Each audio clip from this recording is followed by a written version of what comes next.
So I went to that con with $100 in my pocket, which at that time was a lot of money. My intent was to spend $60 on a mint copy, because that's what it was going for, of a mint copy of X-Men 94. So I walked around, I found the best copy I could. I was not smart enough to have him take it out of the bag. Paid my $60, went, took it over to Dave Cockrum, Len Wein, had them both sign it, got it home, and found out that somebody had hit the spine ticks with a marker. So that was my first, first off, I got my dad going, "You spent how much on a comic book?"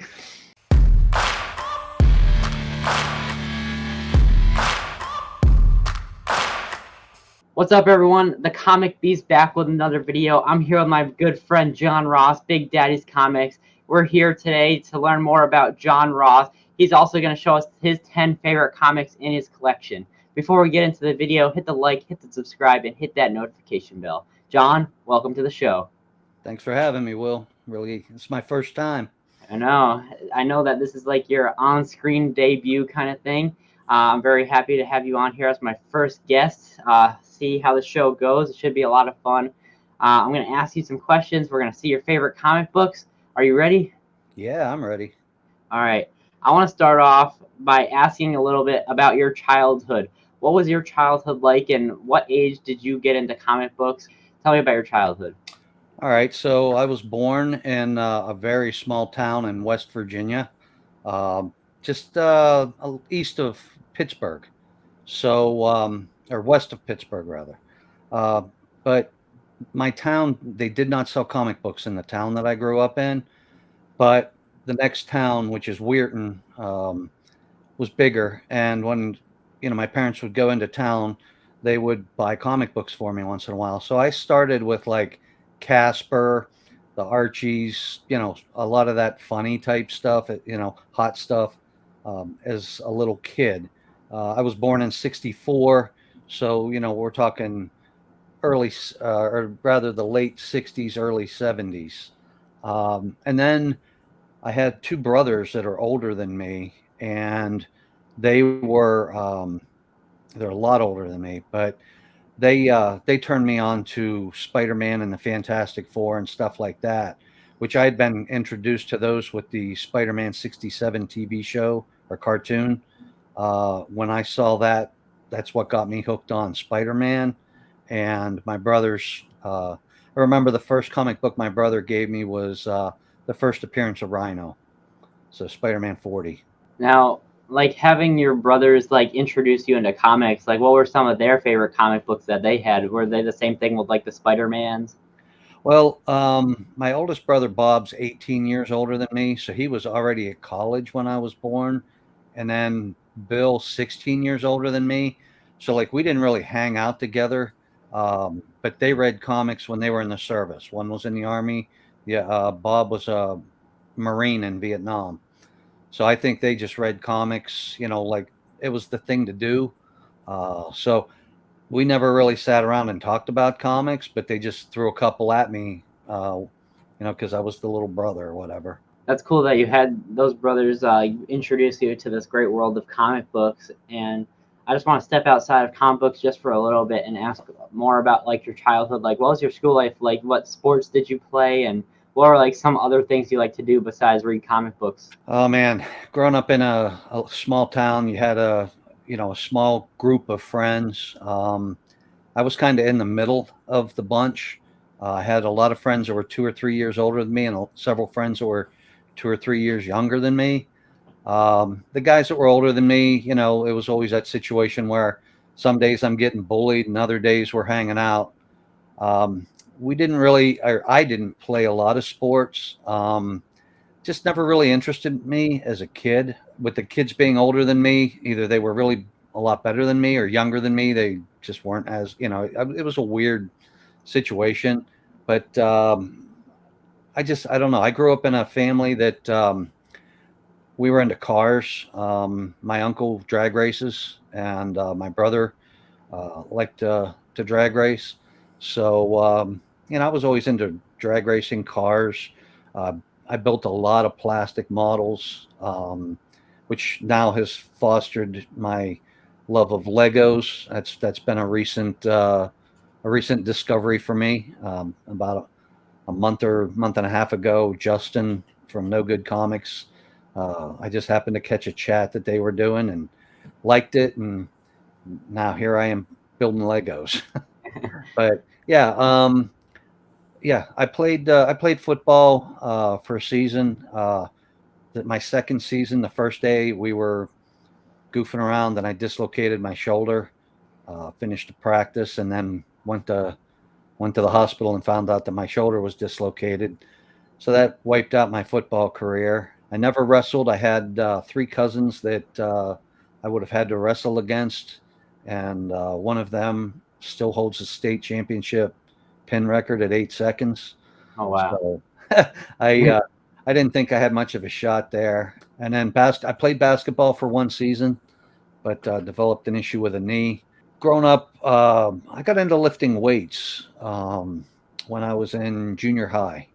And one of my best friends, his father had a gym in the basement, and we'd go over there, and he taught us how to lift, and got me into lifting pretty heavy.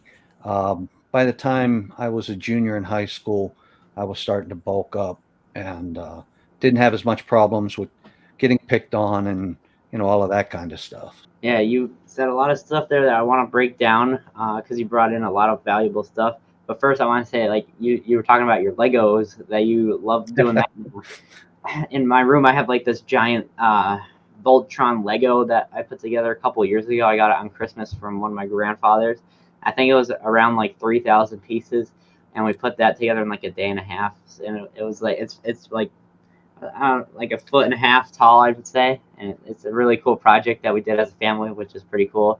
And the second thing that you said was that how you dislocated your shoulder in the football.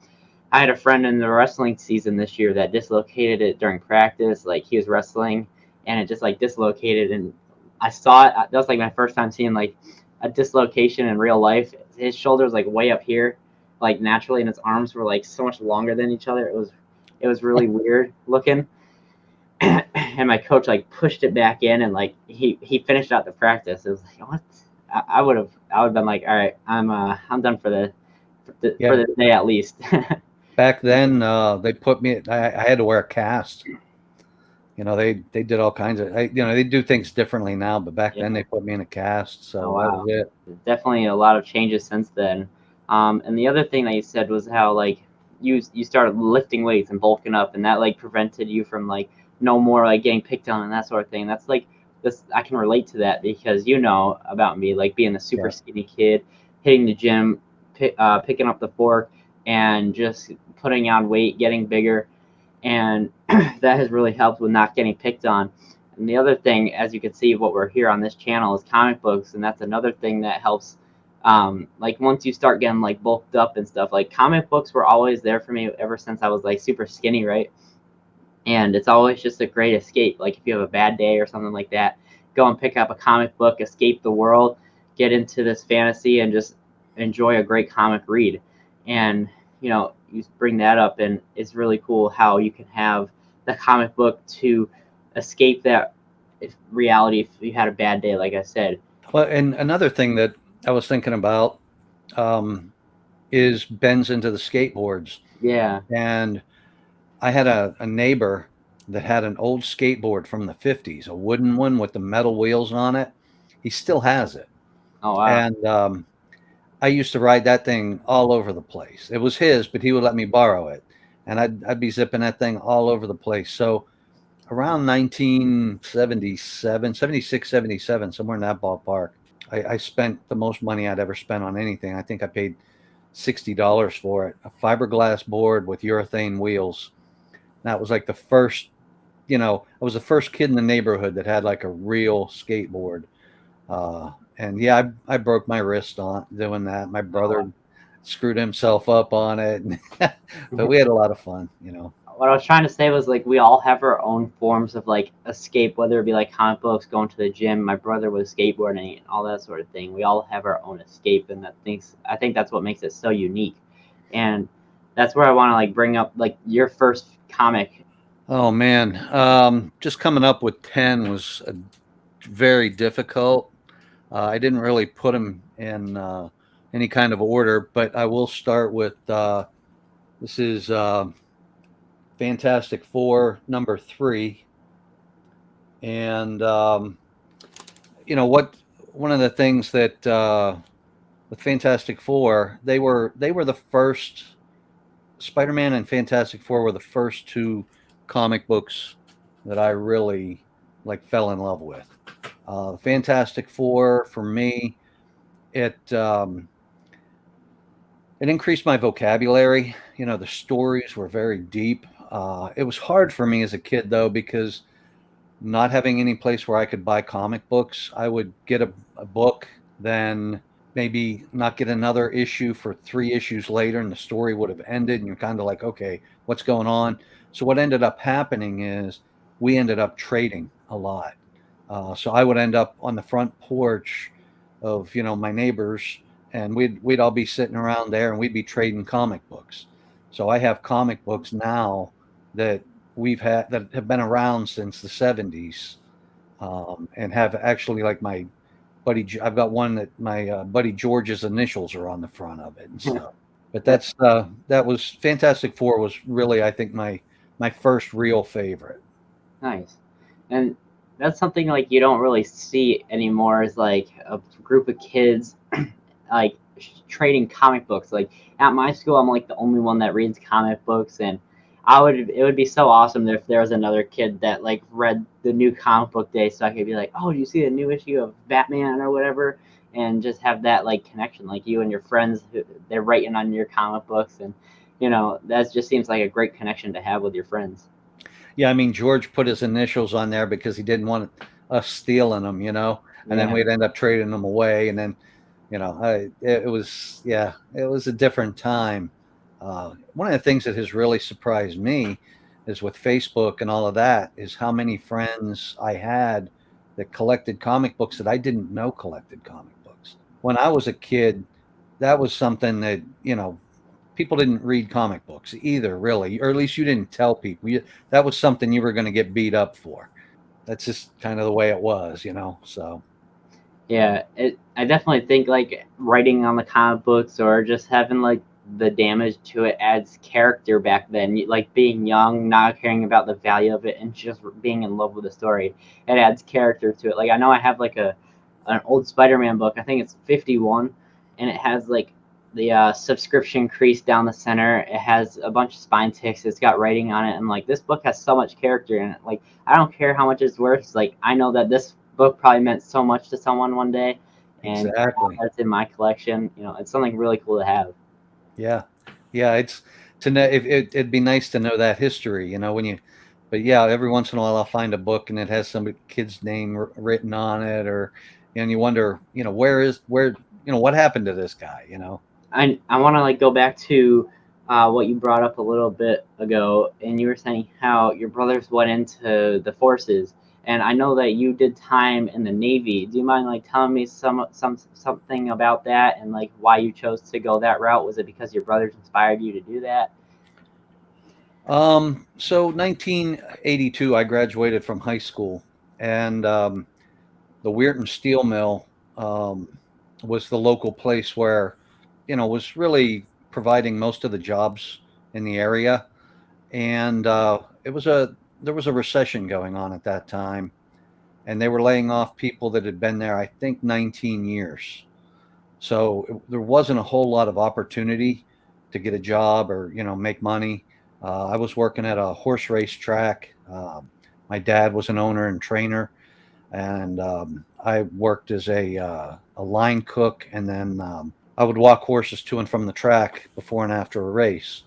So that's how I was making a lot of my money. And then I was buying comic books, and then uh, going to concerts and things like that. But and to get back to the Navy thing, so what actually happened was I got a little postcard in the mail, and it said, Army, Navy, Air Force, Marines, had 4 check boxes. I just checked them all 4 boxes, sent it off. Navy was the first one to get in touch with me. my two brothers who did not live in the area at the time were both like, my brother Bob's like, well, if you join the Marines, I'm going to beat your ass. And if my brother Bill, who's in the Army, he's like, if you join the Army, I'm going to beat your ass. So they both they were both kind of telling me don't go into either of those branches. And so I joined the Navy just because they got in touch with me first. So then I went and I took the test. I think at that time it was called the ASVAB.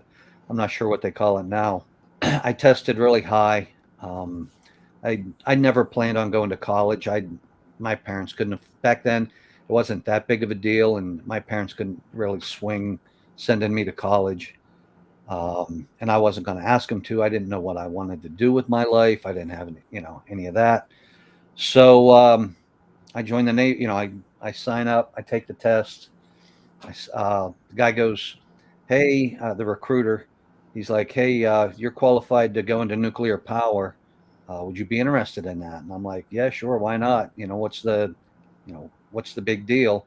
He said, "Well, when you get advanced faster, all this other stuff, mostly pertaining to money, which, at that time I'm like, okay, I need to make money." And he goes, "Would you be interested in going on submarines?" And I'm like, "Well, what's the big deal with submarines?" He goes, "Well, it's hazardous duty pay because it's dangerous and all of this kind of stuff. So you'll get a higher pay." And I'm like, "Yeah, sure, let's go." So that's how I ended up in the Navy on submarines. It was just took a test. Yeah. I ended up going to nuclear power school down in Orlando, and I failed out. Um, at that time, it was the first time I'd ever really failed at anything. And as it worked out, the night that I got dropped, and just to give perspective, out of the 50 people in my class, 11 made it. So I wasn't, it was a very high rate of dropout. It wasn't something I was devoted to, so it didn't really matter to me. But as it worked out, the night that I got dropped, I met my wife. Yeah, that's definitely a lucky thing to have. Like, unfortunately, you did get dropped, but like a good came out of that. For every like negative, there is a positive, and that's what Right. I'm taught from a lot of people. Um, but I also want to ask, like, when you were in the Navy, like, what exactly did you have to do? Like, what was your task that was given to you? So I was a machinist mate, and what that basically means is I was a mechanic. I worked on air compressors, refrigeration systems, the oxygen generation, and the CO2 scrubbers that handle the atmosphere in the submarine. I handled all the potable water, or some of the potable water stuff, all the drain systems. The air valves. Like if you've ever seen the movie The Hunt for Red October, there's a scene where the submarine comes shooting out of the water, does an emergency blow. I would have been involved in all of that. I did quite a bit. I learned a lot as a mechanic, and that's really influenced my whole life. And you said that there were 50 people in your class and only 11 made it. Um, like I've heard stories about like the Navy SEALs, how there could be like 400 people starting and only like 30 or 40 will make it because like with the Navy SEAL, you have to go through so much torturous training.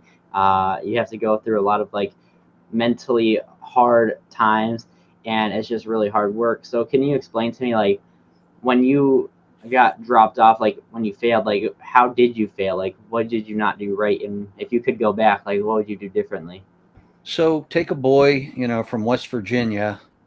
Um, at that time, drinking age was 18. I was 18, and put him in Florida.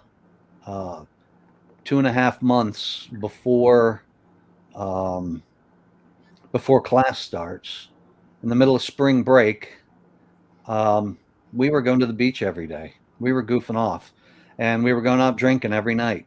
Um, I always tell my kids if I could change anything, I would never started drinking. But back then, yeah, we were drinking a lot. It's all we had to do. We didn't have a lot of money, so we'd go out drinking and dancing, and it was. it was when I really started dating and things like that. You know, if I could change anything, I probably wouldn't drink as much at that time. But I don't regret dropping out of the school. I think the way my life, the way things have projected, that it was a minor bump. I was really upset at the time. As I said, I never failed out anything before. So I felt, like, wow, this is, I wasn't used to that. I always had pretty good grades in school. Yeah. But, when all is said and done, it was a very minor thing in my life. That's one of the things that I've learned. Like when you think something is like the biggest thing in the world to you, and when it comes to an end, and you're like sad it's all over, and then like just realizing now that oh that was just a minor speed bump in the way of what I'm doing now, and that kind of brings me to like what your next comic book is. Like what was the next comic book that you have on your list? All right. So, kind of going back to those days of trading comic books, and I know we've talked in the past, and I talked to your dad. I'm a big music fan.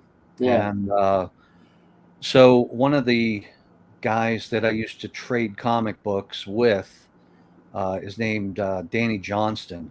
And he's passed, but he's an Austin icon in the music industry. Um, and Kurt Cobain, there's a famous picture of Kurt Cobain with one of Danny's "Hi, How Are You" shirts on, because Danny was an artist and a musician, and he's not for everybody, but he dealt with a lot of mental issues. And I knew him as a kid, and we used to trade comic books. And this comic here was one of Danny's favorites. This is the Captain America Mad Bomb issue, and Danny put it into some of his artwork. So yeah, it's just one of those books that you know it's kind of an emotional thing. Yeah.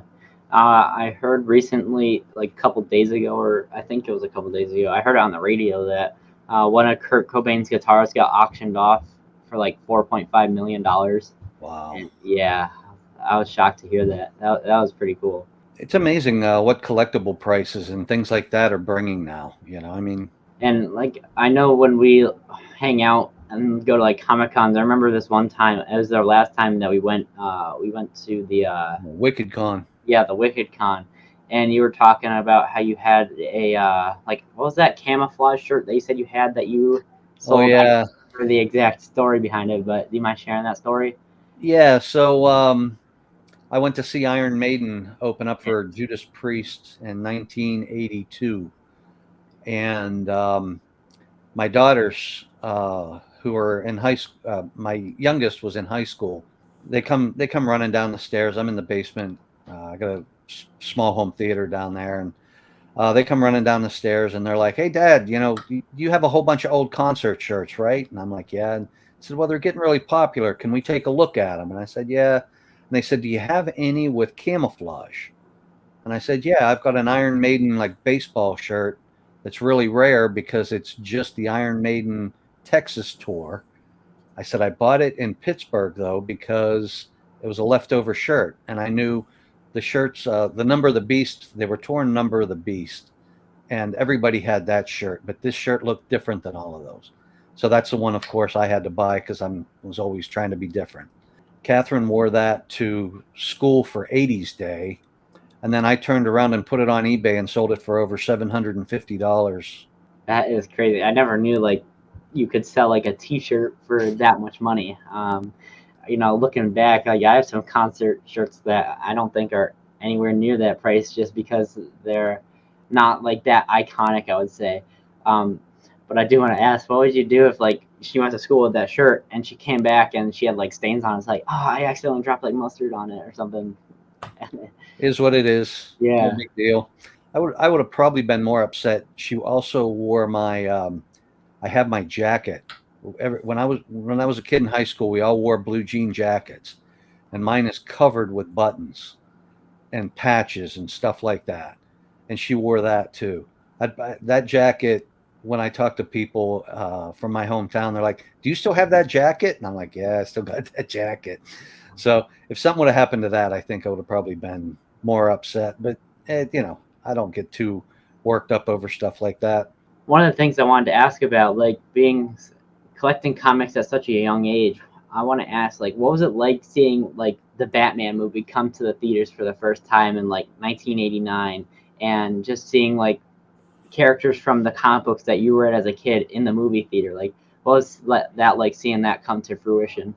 It's so funny because as a comic collector, I all the TV shows, like as a kid, there was Shazam and the Incredible Hulk with Lou Ferrigno and all of those. I didn't watch any of those shows because they were hokey. To me, I did not like them. So when Batman '89 came out, that was mind blowing. We were just so excited about that movie. I like that movie so much. I actually have a plaster casting of Jack Nicholson's face for the Joker makeup in my basement. That movie just blew us away. But the movie that really made dropped my jaw was the X-Men, the first X-Men movie, because that was something that I never thought they would be able to do justice to. And in hindsight, looking at that movie now, it's dated, but at the time, it was mind blowing that they could do that stuff because the X Men, when I really started hitting my stride and really started collecting seriously, the X Men were the team, and that was the comic to read. Definitely cool seeing like those movies coming to the theaters for the first time, and you can see how much it has evolved in the movie theaters. Yeah, Like you go and watch like the new Doctor Strange movie, and how it can relate or how it compares to like the old Batman movie, and just seeing how cinematography has changed throughout the years, and it's truly incredible to see. it is amazing. It really is. We live in a good time for all of this stuff. Yeah. And since we're on the topic of movies, did you see that they're making like or they have like the scripts for like the new Morbius 2, like Morbin Time? That sounds amazing. Yeah, your dad posted something on Instagram, and I haven't seen the first one. Me neither. My youngest, Catherine, it's kind of a thing that we go to see these movies together, and so I haven't seen it or Doctor Strange. She's coming home next weekend, I think, so I'm kind of hoping we'll catch at least Doctor Strange. Yeah, that's one I haven't seen yet. I want to see Doctor Strange. We're probably gonna end up waiting until it comes out on Disney Plus, though. That's what my dad was saying, at least. But we're definitely not gonna see Morbius. We're not gonna pay to watch that because of all the terrible reviews we've heard about it. No. And since we talked about those movies, what is like the next comic book that you have, like your next favorite All one? right, so we're still back in the old days here of trading on the. I was not a big DC fan as a kid, and my one of my best friends, Eric, uh, he's a singer out in Vegas now, and travels around the world singing. But he was the big DC guy, so I was more into horror and Planet of the Apes and junk like that. He was into Star Trek. I didn't like Star Trek at the time, and he was into DC, and I was a Marvel guy. But the thing that I always loved about the stuff that Eric would buy was he'd get these DC books like this, 100-page giant, and I just always really liked these books because it introduced me to. I liked DC's more like oddball characters. I was a fan of like Green Arrow, stuff like that. And I liked Batman. I always thought Superman was just way overpowered and didn't think he was interesting at all. I liked Marvel. I could identify with Spider-Man, being the picked on kid that, and nothing went right for Spider-Man and Peter Parker when he was young. So I always identified with that. But those 100-page giants, and the other thing was the drugstore in town would get magazines, but they wouldn't get comic books. But if it got up to $1, a lot of times they would bring it in, and some of those you could get. Some of those books cost $1, so they would have them, and I'd be able to buy them off the stand. So I snagged those quick. Two things. Like, I agree with you on the Superman thing. Like, I've never been a huge fan of him. Like, he's like you said, so overpowered and can really do anything he wants. And it's just like that never really like aspired to me. I like the characters that have to like go through the hard times, get through it, and and they also have like cool stories about themselves. Another thing that you brought up was like the dollar books and going into the store and getting off this like the spinner racks or whatever, and like that's a thing you don't see nowadays, where you could go into like a grocery store or something and you see like comic books in there. And it's definitely changed. Like, I have to drive like 30 minutes at least to get to any comic book store. Yeah. I hit high school. I'm starting to make some money. I'm not quite old enough to drive, and my sister was dating this guy, and he had a brother, and his brother, at the time I was big into pro wrestling, and his brother used to take his grandfather to the wrestling matches. So they invited me along. So I ended up, this guy's name was Bill Sweeney. And again, Bill is passed now. But Bill, he was older, about 10 years older than I am. And again, he was my sister's boyfriend's brother. So he started taking me to the wrestling matches because his grandfather and I would talk, and he just loved the fact that I'd kind of, have something. His grandfather would have someone to talk to about wrestling. I was passionate about it. But what I learned is that Bill was also a comic book collector. And at the time, I just bought comic books to read. I had no idea that you could buy bags and boards, and there was an overstreet price guide, and comic shops existed. I didn't know about any of that. So 1977, 1978, I'm 13, 14 years old. Bill took me to Ides Comics in Pittsburgh. That was my first exposure to a comic book shop. Just blew me away. And I was going in there, and I'm taking $20 up. Uh, and at that time, there would be they would pencil the price on the back cover, and you could go in. There'd be a spinner, there'd be spinner racks there, like the latest books, but then they had back issues. And I was just going in, and I was just trying to complete storylines. I'm trying to fill in holes in my different comic storylines that I had never been able to read. That was eye-opening for me because it was a record store and a comic book store, and I'd go in there, and that's where I got exposed to punk music. They would be playing punk, so I'd pick up a lot of punk singles and stuff like that, and snag up comic books. And I didn't know about pull lists or anything like that at the time, but I could have set one up at that time. But yeah, and as soon as I started driving, I was driving to Pittsburgh to go to concerts and go to Ides.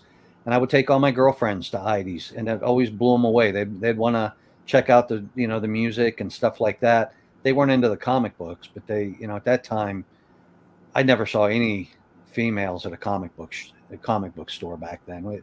It was just again, we live in great times. Now there's so much good stuff, content out there. Both of my kids read. So it's cool. Yeah, like on our Comic Talk Live, where we did the monthly show a couple weeks ago, we talked about like our first experiences in a comic shop, like walking in for the first time and just seeing everything there, like all the long boxes and stuff. It's definitely a lot different than like what you saw, like going to the little tiny rack where you could get some comic books off, and oftentimes it would be like random issues you'd have to wait, and like you said, and just walking into a comic store, seeing all the past issues of that is it's definitely an eye-opening experience. Yeah, this was about the time too that my father would drag me to the flea market every Sunday, and I'd run around and be looking for comic books and anything collectible that I thought I could make a buck on. I mean, I've always been one to try to hustle and make a few extra dollars. Um, and that's where I picked up my first giant size X-Men #1 for a quarter. So I know I've told you that story, and you always shake your head. Every time you say it, I'm still blown away by it. Yeah, I wish I had that now. Because I'm on the hunt for one of those. Yeah. I've had a few in my life. You said that you loved going to concerts. That's one thing I really enjoy doing. I've been to like 7 or 8 of them so far, and I love going to concerts. They're so much fun. The last one I went to was Green Day, and we were supposed to go see that right before the pandemic hit, and we saw it back in August. Um, and it was just so cool seeing everyone get together after a year and a half of just craziness with COVID. But being there with all the people, there's like thousands of people all standing right next to each other like it didn't even ever exist, and we were all just having super fun time, having the night of our lives and just having a great time. Concerts are like super fun to go to. Like I remember going to my first ever concert, which was Foo Fighters, and that one was such a great experience. I think I was like 10 or 11 when I went, and I was just blown away by it. We were outside in Fenway Park. It started raining, it was pouring, Oh and we man. were all like, I had really long hair at the time, and being like a rock band, like I was able to like shake my hair when it was soaking wet, and it was such a great experience. Like I'll never forget that.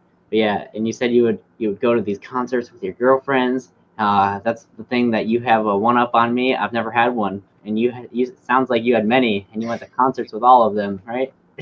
I mean, I was not popular in school until really my senior year, and I think part of it was the fact that I had access to my mom's car. She let me drive whenever I wanted. Yeah, Uh, I had a job, and realistically, it was one girl, Shannon, that came up to me. She kind of let me know that she was interested in me. I would have never had the nerve to approach her, but that gave me the confidence to start, asking girls out, stuff like that. And I mean, I would go out. I got the girls now because I'm still friends with all of them. Um, they'll tease me like, "Yeah, you'd have 3 girls on 3 nights. Friday, Saturday, Sunday. You'd go out with a different girl every night." Because I didn't go steady with anybody in high school. Um, but it was all just a matter of going out, trying to see, do you have any common interests? Do you, just get that experience. And yeah, a lot of times it was going to a concert. I'd have parents that were afraid that their kid, that I was taking their kid all the way to Pittsburgh. It was a 45 minutes or an hour drive away. We'd be out late at night. And at that time, Pittsburgh had some shady areas. yeah, So we would be going right through the war zone to go to the Civic Arena to see bands. But yeah, I mean, I got this. I'm old, but as they say, I got to see all the good bands. I yeah, have seen the Foo Fighters. I've never seen Green Day. yeah. They were definitely fun to see. Do you remember what your first concert was that you went to? Yeah, I still have all of my concert tickets. Oh wow, So I've been to. I want to say it's pushing 300. Um, but I saw the first concert that I went to myself was the Charlie Daniels Band with the Henry Paul Band opening up, and it was soon after Leonard Skinner's airplane had crashed, which where I came from, Leonard Skinner was really huge. Um, so it was they did a whole thing honoring Leonard Skinner and stuff like that. So but that was the first concert. Then I saw Foreigner. I saw Billy Joel. I had tickets for Led Zeppelin when Bonham died, so ended up getting a refund because that was a $20 ticket. But yeah, I mean, for $20, if I already had the tickets in pocket, for $20, I could take a girl to Pittsburgh, buy her a concert shirt, buy her a program. We could probably eat at McDonald's, which was a treat for us because there was no McDonald's around where I grew up. Um, Things like that, for a $20 bill. definitely a great experience. And I want to go back to the giant size X-Men for the 25 center. Like having that book at the time, that's such iconic book that you probably didn't know at the time was going to be how it is today. Yeah, Giant Size X-Men #1 to me at the time was not as big a book as this one, because it was the first appearance of the new team, but it was not the first appearance in the title. So this book is was the first big book I ever bought. Not this copy. Um, I've owned this book multiple times. This X-Men '94, and it's the first time that the team appears in the title. And it brings me to my first comic book convention. It was actually called PitCon in Pittsburgh at Duquesne University. I recently found an issue of the Comic Buyer's Guide with the advertisement for it, and it reminded me who all was there. Like Jim Shooter was there. I didn't know who Jim Shooter was. Dave Cockrum and Len Wein were there, and they were both involved with X-Men '94. So I went to that con with $100 in my pocket, which at that time was a lot of money. And my intent was to spend $60 on a mint copy, because that's what it was going for, of a mint copy of X-Men '94. So I walked around, I found the best copy I could. I was not smart enough to have him take it out of the bag. Paid my $60, went, took it over to Dave Cockrum, Len Wein, had them both sign it, got it home, and found out that somebody had hit the spine ticks with a marker. So that was my first, first off, I got my dad going, "You spent how much on a comic book?" But it was my money. He didn't care. Yeah. I worked for it. But yeah, that was my first experience with amateur restoration. But and that is one of the reasons why I buy slabbed books if I buy them online a lot of times. If I don't know the seller and I don't really, I'll buy slabbed books. My buddy Paul P.J. Morris and Morbius Comics, they're always cracking books out of slabs. But I've got a combination. I've got some slabs and I've got a lot of raw books. Yeah. That when you said that, like, it felt pain in my heart. Just like they covered up the spine ticks with a marker. I was like, no. Yeah. Yeah, because we were talking about that book on another Comic Talk Live episode, and it's funny.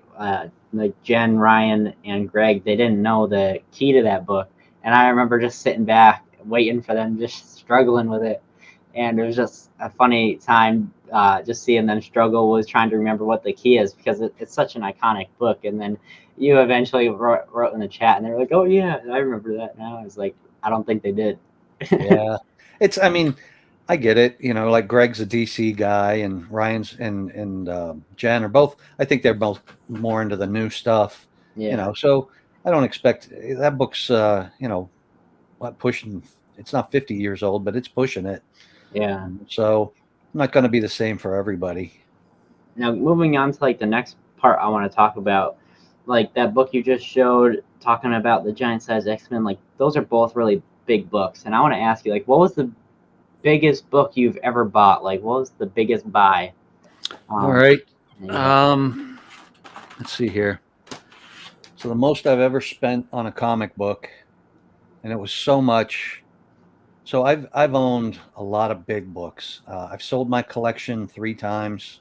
Yeah, just for various reasons. I helped put one of my kids through college with my comic book collection.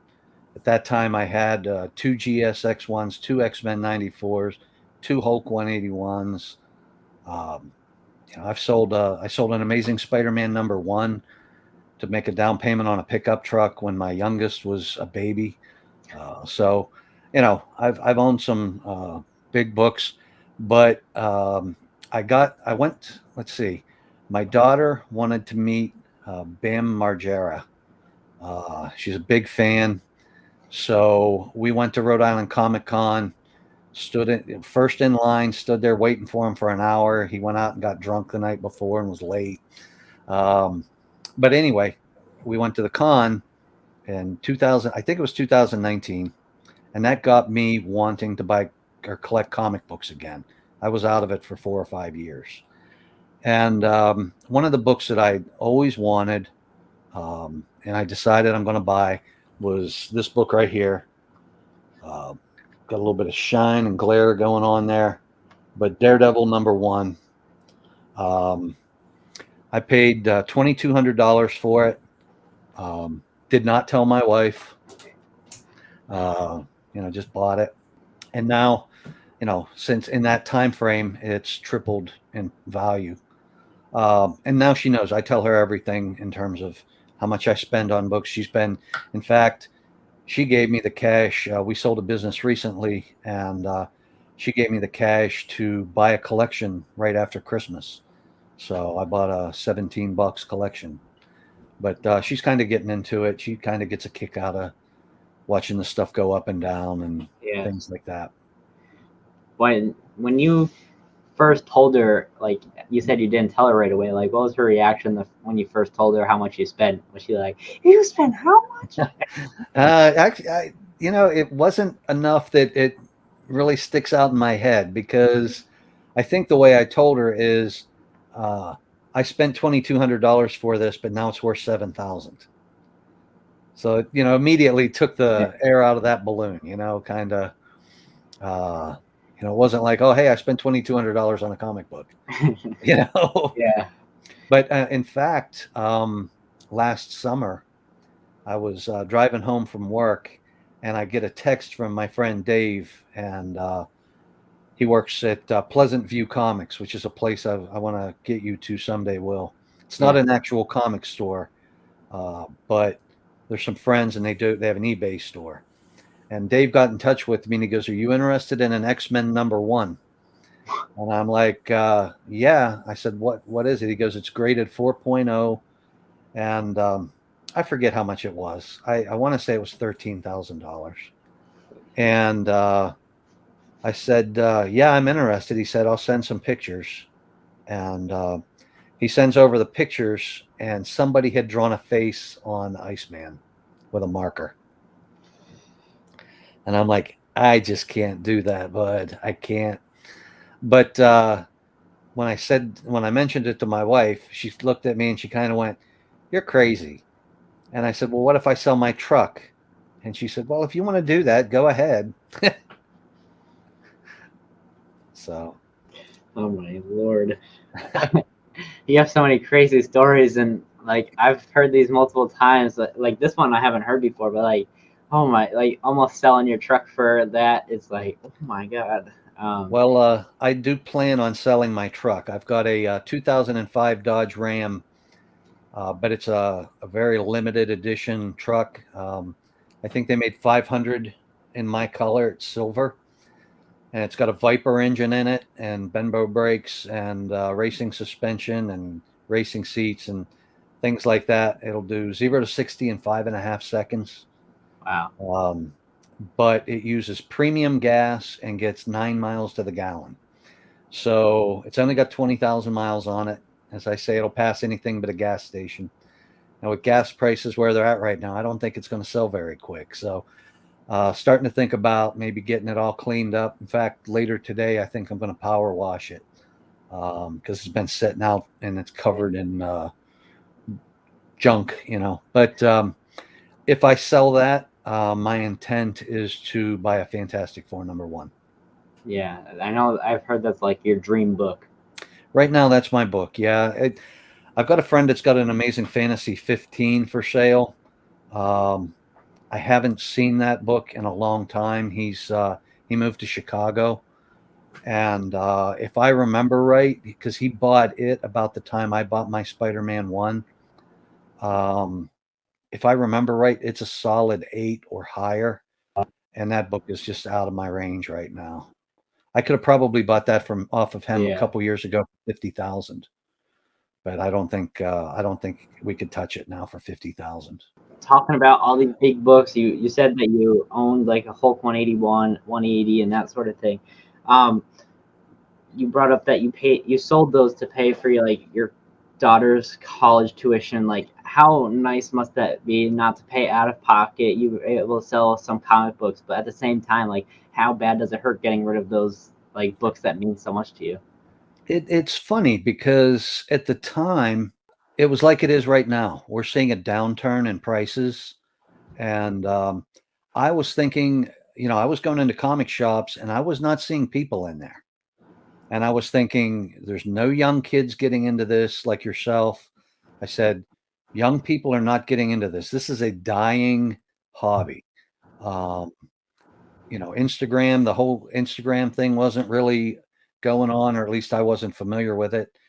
So it wasn't to me. I thought it was a perfect time to just release those books and let them go. I figure I've never been too worried that, hey, I'll never get this book again.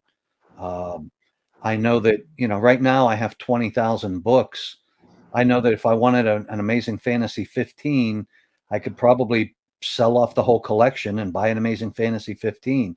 So I've never really been worried that I'll never get it again. But I just thought it was a perfect time to make some money. I made a profit and help out. My kids don't have college tuition, or they don't have college debt. So it was just a way to help there. Yeah, So that's definitely the goal nowadays on how expensive college is and how much people are in debt after they graduate college. And that's like one of the things I wanted to talk about, that like just paying for your daughter's college, which I think is super cool that you did. She's not going to be in debt. She doesn't have to deal with paying that off her whole life. But I do want to know what your next book is that you have, that your next favorite comic book.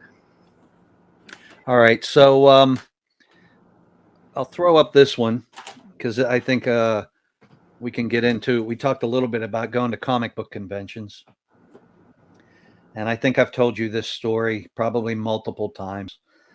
Um, but when I was in the Navy, I got stationed in San Diego, and I sold my comic book collection in 1985 to buy a camera body.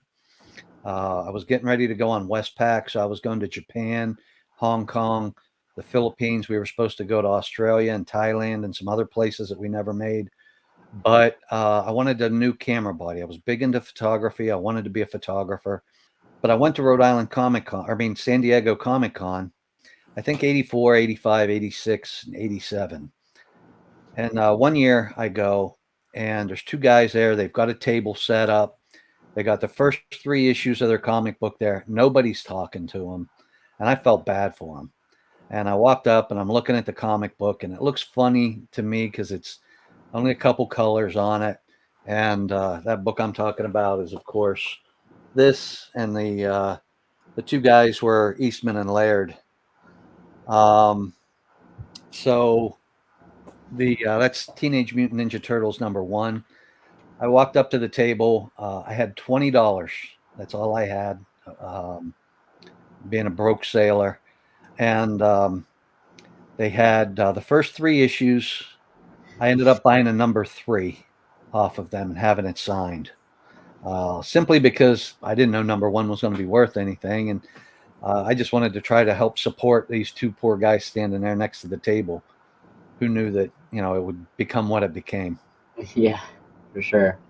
A thing that I wanted to bring up about the Comic Con, I told you this backstage, but I want to tell the people that are like watching now, about my friend James, who is a pro bodybuilder, and he went to his first ever Comic Con, and he dressed up as Kratos from God of War, and being a pro bodybuilder, like having all those muscles and just being jacked, he goes to the Comic Con, sees everyone else, and everyone is like, oh my god, and everyone in the video you see everyone like reacting to how big he is compared to everyone else.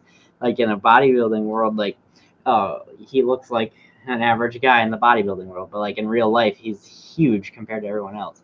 And he said that the comic community is a community that every other community should try and be like. We're all like in this together.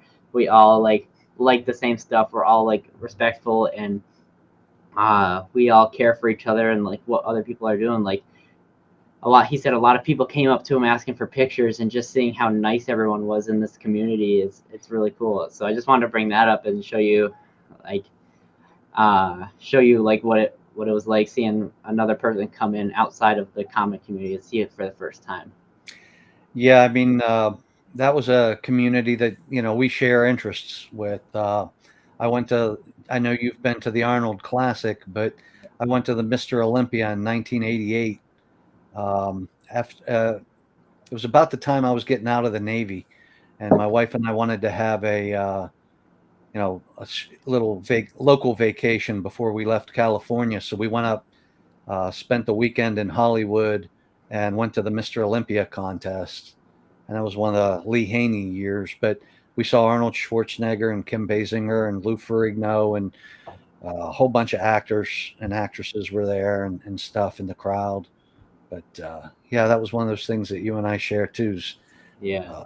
I never thought I would ever. I've never had the right physique to be a bodybuilder, but I always appreciated the hard work. Yeah. Well, that's definitely what I'm trying to like go after. Like, I would love to go on stage in a couple of years. So I'm just working towards that every day. So yeah, it's definitely cool. Two questions left, exactly. And before we get into them, I just want to see what your next book is on your list. All right, so let's see here. I'm going to throw up. I mentioned my friend Bill earlier, and he's the one that really introduced me to appreciating artists.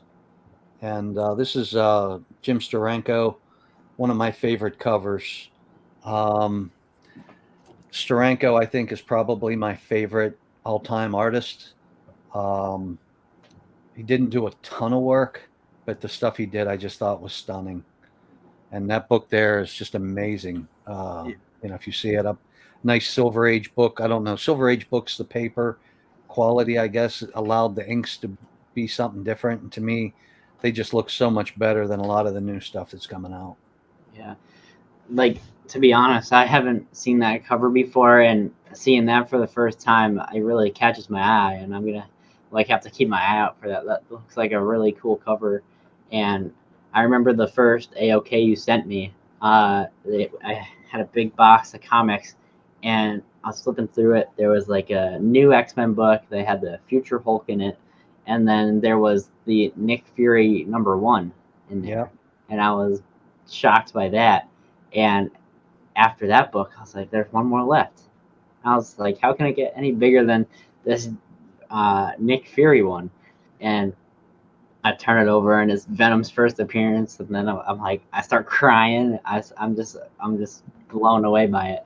But yeah, definitely the Silver Age era has like some great covers. Like, I I really enjoy going out looking for the older comics and just trying to collect that art because I find it really fascinating.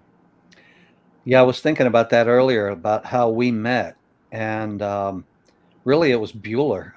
I was just starting to watch YouTube comic, content, and Bueller, of course, being one of the big guys on the block, he was sending people your direction, trying to get you to 1,000 subscribers.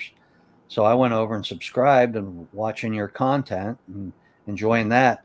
And it was at a time that you guys were going through a bit of a rough spot. You'd been out comic hunting, and a car broke down, and a bunch of stuff, and you had said that you were looking for you were trying to complete that run of comics, but that your goal was to get an ASM 300. And as it worked out, I had just bought a collection off of a friend. I didn't have an ASM 300 at the time.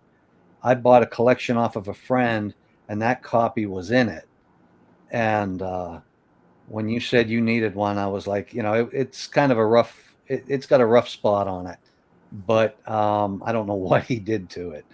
But he bought it off the spinner, and I've shown him the video, and that also the bodybuilding video where you say if the bodybuilder asks you, if the place was on fire, what would you grab? And you walked over and picked that up. I Yeah. showed that to Steve too. But yeah, it was just I wanted to get that and put it in your hands. I figured you would appreciate it, and like I said, you'd been through a rough spot. The thing that I always regret about that whole situation, though, is that again I was new to all of this, and I always feel like I kind of stepped on Hialeah's video at the end there. I wish I had not done that, because that was that video is all about our buddy Hialeah there, and yeah, I was just didn't understand that. Oh, hey, you were going to do that later. I was anxious to see the look on your face when I got a little overzealous. Yeah, but I was definitely blown away by it. I'm not sure if my dad knew about it, but He uh, did not. yeah, I don't think he did. I remember like how he was sitting like right here. I remember it exactly. He was sitting on the side off camera, and I go like this by accident. I wanted to go the opposite way, but I go like this, and I see him in the corner before I look. He's like, oh! And when I flip it over, I had the same reaction, but even more. Like just hearing his reaction before I saw it, I was like, this is something crazy. And I just want to thank you again for that. No, I've always been. I've never regretted that. And I mean, as it's worked out, we've become pretty good friends, and Yeah, you know, definitely. our families know each other a little bit, and we get together at cons. I'm sure we'll see each other at Terrific Con, and hopefully sometime this summer we'll get together and have a barbecue or something where we can just hang out. Yeah, for sure. Uh, I love going to the Comic Cons with you, and then like afterwards, like going out to lunch or whatever, just grabbing a bite to eat and just having a good time. Like I think you and my dad are like such great friends now. Like getting together, like when we're at the Comic Cons, you two are always like walking together, and I'm always like behind, and I just let you two be because like I can see like how good friends you are becoming. Yeah, I And mean, definitely. We definitely have a lot in common, and you know, but no, I mean, I consider you a friend too. It's not the age thing doesn't come into play at all. It's just that yeah, we have a lot of things that we share interests. yeah, definitely. And I think that's what makes it count. So I mentioned my friend Bill earlier, and at the time he was getting out of comic books and starting to do the bound books, which back then there were not omnibuses or anything, but they were releasing the EC comic books in these bound collections, and I'm starting to collect those now too. I keep glancing up at them, but this is a copy of Vault of Horror, and these books are from the 50s. This is pre-code horror, and the this stuff just blows me away. And this is the kind of book, I know frequently you talk about how there are books that you never thought you would own. Those are books that I never thought I would own. Yeah. So everything's attainable. It's just a matter of patience, keeping an eye out. Stuff still shows up at yard sales, stuff still shows up at flea markets. That I picked up off of eBay. But yeah, I just love that pre-code horror stuff. And I'm starting to get into uh, Golden Age books and things like that. Ted over at Super World Comics has a claim sale every Tuesday. I'll be on there checking out stuff, and he manages to persuade me to buy. He gets my money almost every week. But yeah, Recently, like about a month ago, I came across like those old horror books, and I'm just in love with those old like scary covers, and yeah, I want to start collecting those. I went to a CliffCon a couple weeks ago, and I came across like this whole box of horror books, and I was just flipping through it, just looking at all the covers and blown away by all the old horror books, and I really love that type of art and style in the book. yeah. As a kid, I mean, I did draw a bit when I was a kid. We were big, or I was big into war comics and horror comics. It wasn't all superhero stuff, and the superhero stuff was a continuing story. At least from Marvel, DC, a lot of times it was a single story each issue. But that was one of the advantages of reading horror or war comics, is that generally it was one story per book. Yeah, that's it's definitely like a cool aspect to it, like having every episode or every issue be something different. Like my dad was in love with the Twilight show. That whole series, he watched that multiple times, and seeing how every episode was something different, and it relates to like the comic books having a different event every issue. You mean the Twilight Zone or Twilight the sparkly vampires? The Twilight Zone, yeah. I was like, I can't see Sean watching sparkly vampire movies. Yeah. The next question that I want to ask you is, like, we all know now after doing this, like, all the crazy books that you had in your collection, all the great stuff, all the big purchases that you've had. So I want to ask, like, what is like the best piece of advice you can give to like collectors like me that want to go out and get a big comic book? Okay, so if you're looking to get a big comic book, what I would recommend is I think you guys are doing the right thing. You know, buy some books, maybe do some flipping. Keep an eye out in those dollar bins for those books that are maybe worth $10. I was talking to Sean earlier. There's opportunities now that we didn't have in the past. Selling on Instagram. I just put an ASM 238 in Tyler. He's Xylox the Mighty, but he's one of the spine ticks.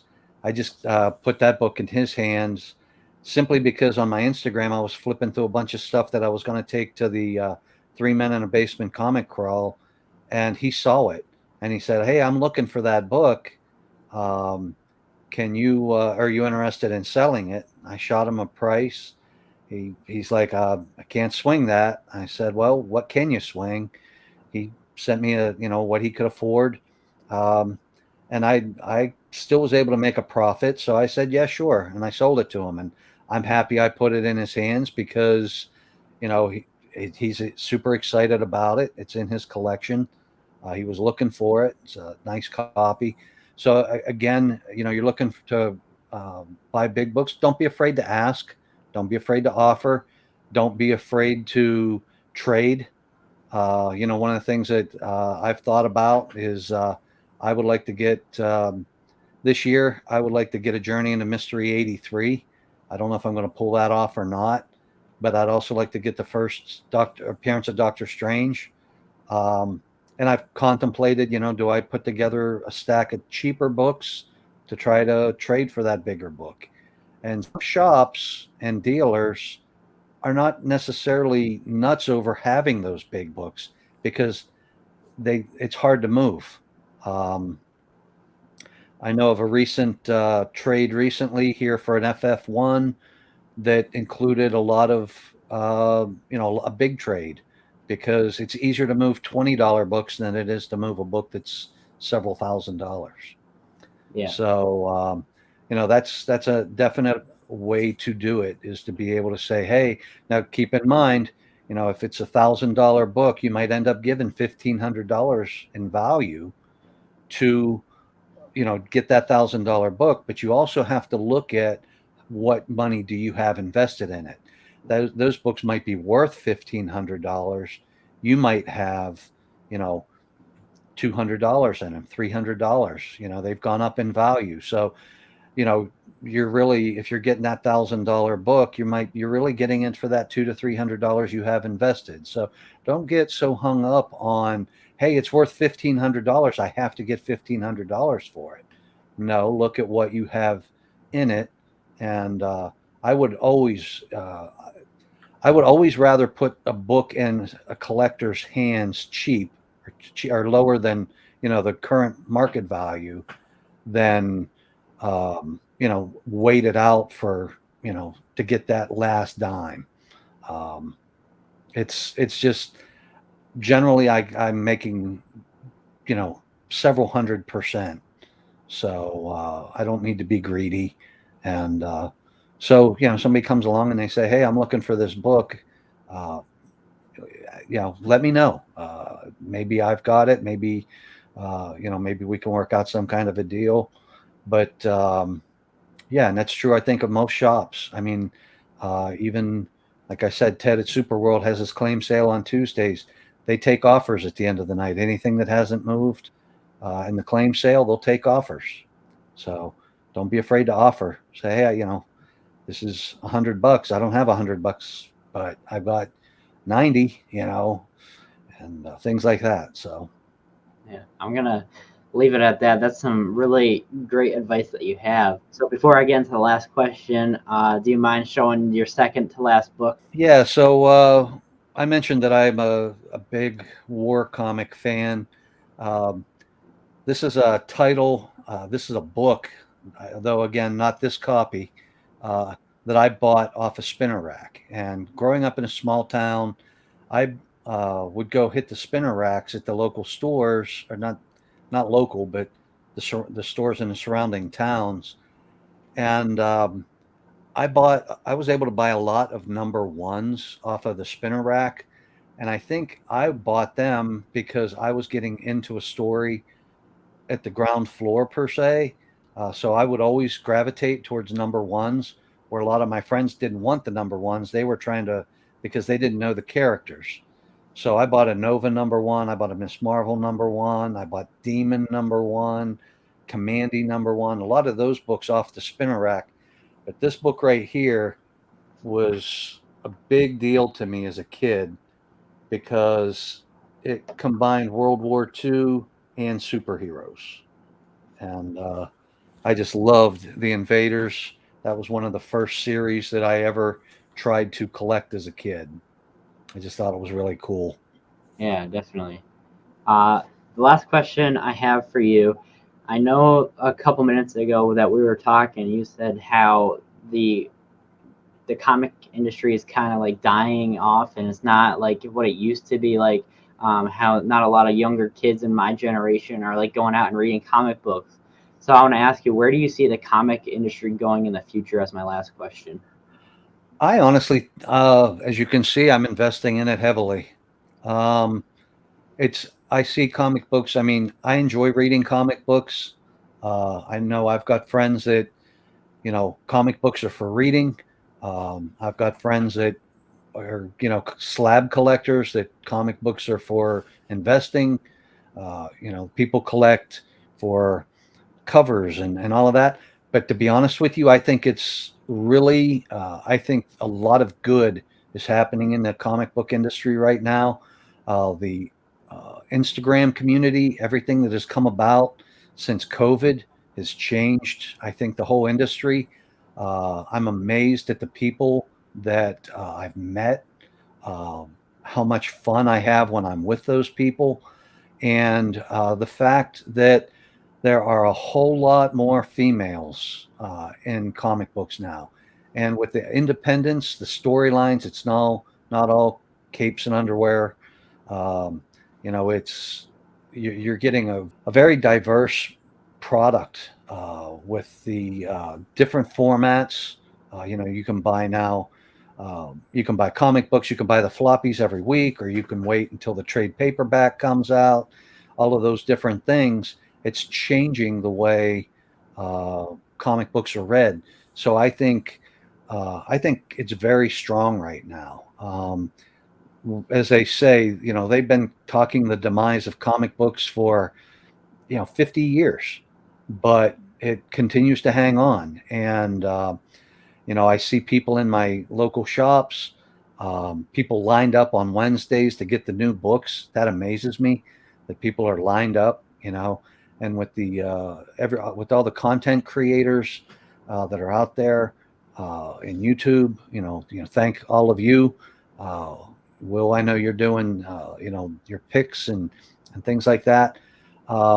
It makes it interesting to me. I still have a weekly pull list. I still pick up my books every week. I've got my first omnibus on order right now, so I'm looking forward to that. It's a something that I've never read before. So and I'm reading a lot of stuff digitally that I was never able to read as a kid. Most of the stuff I'm reading is are books that I don't have, trying to read stories that I've never read before because just didn't have access to them. Now it's time for like the part of the show that everyone's been like waiting for, your favorite book that you have in your collection. So I did kind of, as I said, I didn't really put these in top 10, but this I did save for last. I do think this is my favorite cover. It's my favorite character, and also the first appearance of a major villain, and a book that I'm always looking for a better copy of. I just think it's one of the best covers in comic book history. But that's Amazing Spider-Man number 50. It's the reds in this book are just amazing. And this is a book that looks better out of a slab than it looks in a slab because the shine on it is just amazing. But yeah, that's easily, I think, my favorite comic book. Well, John, I want to thank you for coming on the show here today. I had a great time talking with you. I learned so much more about you than what I knew before we did this, and I want to thank you for being my first guest on here, the guinea pig of this new series that we're making. So thanks for coming on. I hope you had fun. Well, I hope you don't lose too many viewers. So thank you. Again, this is my official first time being on your channel and getting interviewed and things like that. So thank you, and thank the community out there. It's a great community. So thank you all, and I'll see you, if not sooner, I'll at least see you at Terrificon. Yeah, I know that Greg is going to be at Terrificon, and I've talked with a lot of people in the comic community, and they're all super excited to see your debut on YouTube on whatever channel. But oh, cool. Thank you. Yeah, once again, thanks for coming on. I want to thank everyone for watching this episode. Make sure you hit that subscribe, hit the like, hit the notification bell, comment on this video what book you thought was the coolest one in John's top 10. He would love to know, and I would love to know as well. Thanks everyone for watching. I'll catch you in the next one. Take care. Subscribers. God. This is from John Ross, and when we were talking on Instagram, he was telling us crazy stories. Like he got X-Men, giant size X-Men for like 25 cents. So he has some crazy stories. It's pretty cool to hear. Yeah. So I'm really excited to see what's in here. Wow. I'm gonna get into this. So this book on top is in Mylar. So let's see what it is. Go full screen, bro. You want to full screen, will ya? Yeah. Yeah, we want to see this beautiful book. We got Nick Fury, Agent of S.H.I.E.L.D. #1. Oh, okay. Damn. Yeah, some Silver Age. Nice too. Yeah, they got one for Silver Age Sundays. You got Space on Sundays, Bobby. I know that's a packed panel, but it looks like you have someone that's joining you there. For sure. Awesome. Oh, I love that book. Like, I sent a bunch of blank covers to 84, and I forgot to send him one. So I asked him what he wanted me to draw on it, because I've never actually drawn before, so I was like, give it a try. And he wants this style of Nick Fury, so it's like I'm practicing. I'm like, oh my god, this is so hard. Can't get frustrated. So you got it. Right. Thank you so much. This is awesome. I'm just gonna keep moving on. Oh my god. Breath away. Hey. Oh, that's nice. Bro. This was on our list, right? This was on our list. Yeah, man. That's one still on my list, bro. That's awesome. Awesome. Hell yeah. Yeah. Oh, that's sick. Thank you so much. And the first one. Oh, there you go. There it is. You got both. That's it. You're set. Yep, you're set. Cross those off your list. Perfect. That's awesome. I'm waiting for Javi to throw those up on his LCS. Yo. Oh, I've been looking for this one too. Oh wow. Yo, my boy for Phantomex. Yeah. This is awesome. Nice. This is so cool. Sean's trying to keep his excitement down on over there. You can see Nice. Ooh. Oh, nice, bro. I love That's that cover. awesome. Yeah, I know. Cool. Love that cover. Yeah. That's straight fuego. These are all don't stashed. give it to Bashuda. No basura here. No basura here. All right. So there's two boards on each side of this and he says, "Not great condition, but trade it up for a better one and learn the deal. Keep collecting." Nice. Yes. Uh-oh. Am I gonna start crying on this? Nah, bro. You know, Come on, I'll cry with you. hold it back. Oh boy. Doing the right thing, taking the tape off, put it on the table. I like it. Will you Okay. learn? Great point, Pope. Ooh. I want to be careful. Put on that. Just take a deep breath before you open it, bro. It's the yarn man. Oh, man. It's the yarn man. Here it comes. It's yarn man. Oh my god! What do you Oh my got? god! Oh my What god! is what I is saw it? it. I saw I it. saw it. I think I saw it too. What I was didn't it? see it. Come on. I didn't get it. I think I saw it too. Whoa. Yeah, I wanna there see it is. Yep, there it is. Oh my god. Wow! Are you freaking serious? In the raw? Wow. Oh, oh my god! I never thought we'd get that book. Oh my Nice, god! dude. Congrats, bro. Congrats, Sean. Oh, that's fire. That's Is freaking That's out. awesome. You gotta be kidding me. Yo, just breathe. Man, Just breathe. Oh, John has hit a home run with this one, man. Yo, John. Wow. Great Thank A-OK. you so much, John. John, That yeah, was Ross. awesome. Wow. Yo,